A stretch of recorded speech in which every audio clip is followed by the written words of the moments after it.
O aguardado remake de Nosferatu finalmente está entre nós, e eu não vou fazer suspense nenhum aqui. Trata-se de mais um filmaço concebido pelas mãos de Robert Eggers. Para saber um pouquinho mais sobre esse longa, prepare-se para encarar seus medos e bora comigo!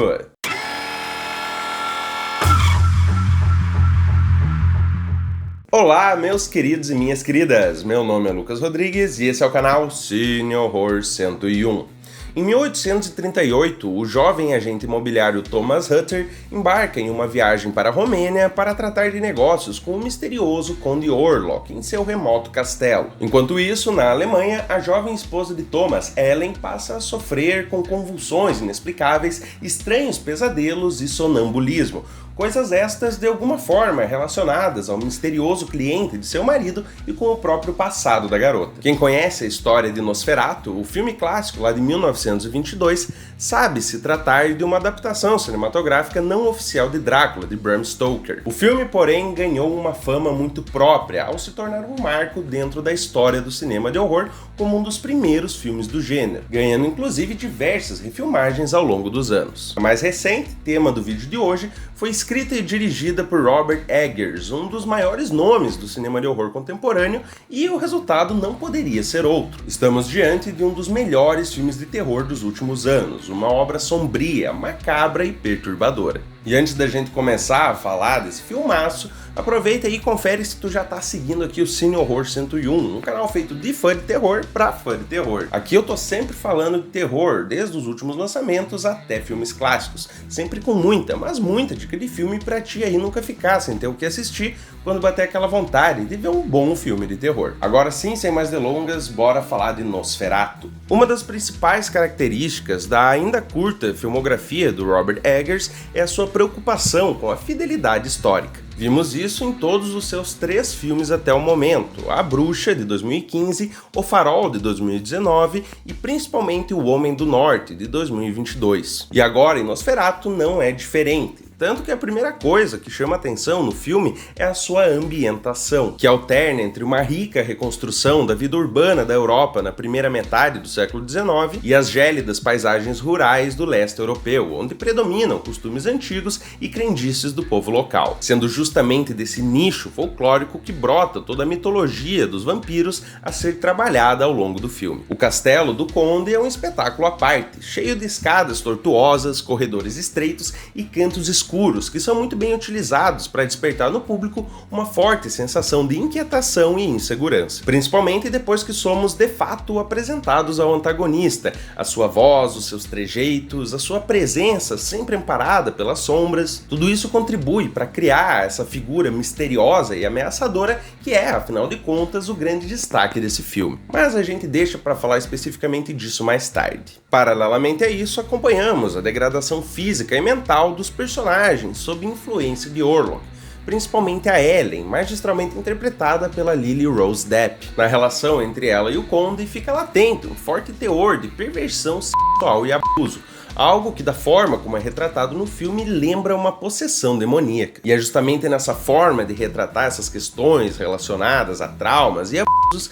que reside outra característica central desse filme. A temática sexual está muito forte aqui. Inclusive, pode ser considerada por alguns até uma espécie de fetichismo doentio, embora eu pessoalmente não tenha interpretado dessa forma. Para além disso, em meio aos esforços dos personagens para resolver essa situação toda, o roteiro ainda encontra espaço para trabalhar toda a questão de misticismo e ocultismo envolvendo a figura do vampiro. Para tal, a figura do Dr. Von Franz, interpretado pelo sempre excelente Willem Dafoe, é essencial na trama, um personagem tão bizarro quanto cativante que rouba a cena sempre que aparece. Agora, falando especificamente da questão do terror em Nosferatu, vemos aqui uma atenção especial dedicada à construção de uma atmosfera inquietante e desconcertante, algo que o diretor já tinha demonstrado saber fazer muito bem lá em A Bruxa, de 2015, um dos meus filmes de terror favoritos de todos os tempos. E em Nosferatu, especificamente, a fotografia tem um papel muito importante nessa construção toda. Existe um uso extensivo de tons frios e cinzentos, principalmente principalmente ali nas cenas diurnas,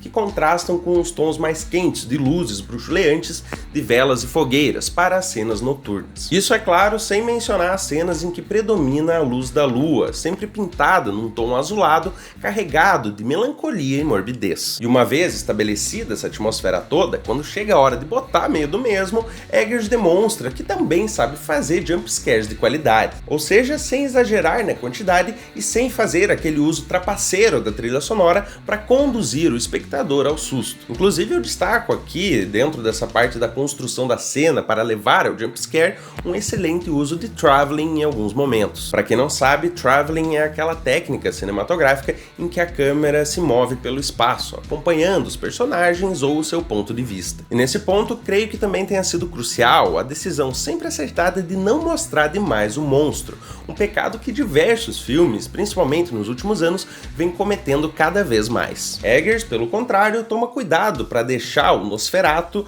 sempre nas sombras, como se fosse uma criatura coada pela luz, mas sempre pronta a atacar. Desse modo, pela maior parte do filme, o que a gente vê é a silhueta do Conde Orlok, interpretado pelo talentosíssimo Bill Skarsgård. E nos poucos momentos em que vemos com alguma clareza o rosto do antagonista, o que nos é apresentado é uma imagem simplesmente monstruosa, porém ainda com um toque humano, algo que faz com que o vilão caia direto no Vale da Estranheza. Mas isso aqui é uma coisa boa, é um negócio capaz de causar verdadeiros arrepios no espectador. E já vou adiantando, não espere ver aqui o visual clássico do Nosferatu lá de 1922. Para o bem desse remake, a estética do vilão foi completamente alterada, algo que eu pessoalmente gostei bastante. Até porque, vamos combinar, né? Por mais icônico que seja, aquele visual clássico do Nosferatu já não assusta mais ninguém. Quer dizer, pelo menos eu acho que não. Dito tudo isso, creio que seja seguro afirmar que, dentre a filmografia do Robert Eggers, Nosferatu talvez seja o filme mais adequado aos gostos do grande público e às demandas do cinema comercial. Longe de ser um ponto negativo,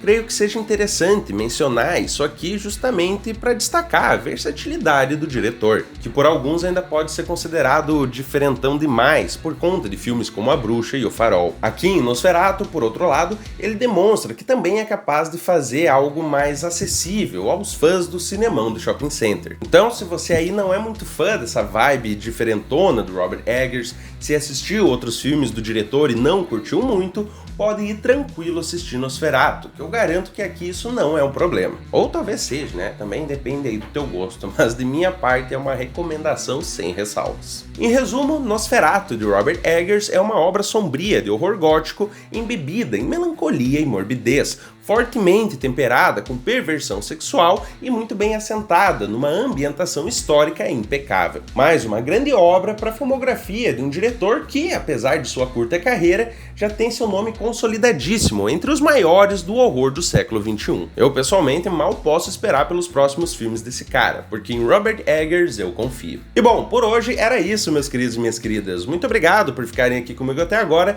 e não se esqueçam de deixar o like aqui embaixo, caso tenham gostado do vídeo. Isso ajuda pra caramba o canal. Também comentem aqui embaixo se vocês pretendem assistir Nosferatu de Robert Eggers, ou caso já tenham assistido, o que acharam do filme, se concordam ou não com a minha análise. Dito tudo isso, tenham todos ótimos pesadelos e até a próxima!